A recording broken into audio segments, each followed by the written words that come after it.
بسم اللہ الرحمن الرحیم۔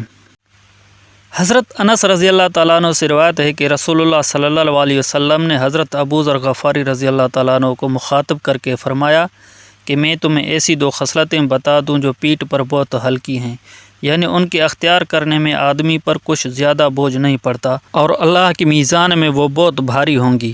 حضرت ابو ذر کہتے ہیں کہ میں نے عرض کیا کہ یا رسول اللہ، وہ دونوں خصلتیں ضرور بتلا دیجئے۔ آپ نے فرمایا زیادہ خاموش رہنے کی عادت اور حسن اخلاق۔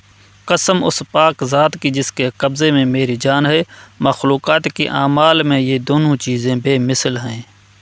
دوسری حدیث مبارکہ میں ہے، عمران بن حطان تابعی سے روایت ہے کہ میں ایک دن حضرت ابو ذر غفاری رضی اللہ تعالیٰ عنہ کی خدمت میں حاضر ہوا تو میں نے ان کو مسجد میں اس حالت میں دیکھا کہ ایک کالی کملی لپیٹے ہوئے بالکل اکیلے بیٹھے ہیں۔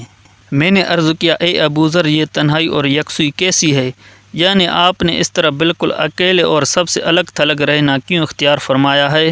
انہوں نے جواب دیا کہ میں نے رسول اللہ صلی اللہ علیہ وسلم سے سنا ہے، آپ فرماتے تھے کہ برے ساتھیوں کی ہم نشینی سے اکیلے رہنا اچھا ہے، اور اچھے ساتھی کے ساتھ بیٹھنا تنہائی سے بہتر ہے، اور کسی کو اچھی باتیں بتانا خاموش رہنے سے بہتر ہے، اور بری باتیں بتانے سے بہتر خاموش رہنا ہے۔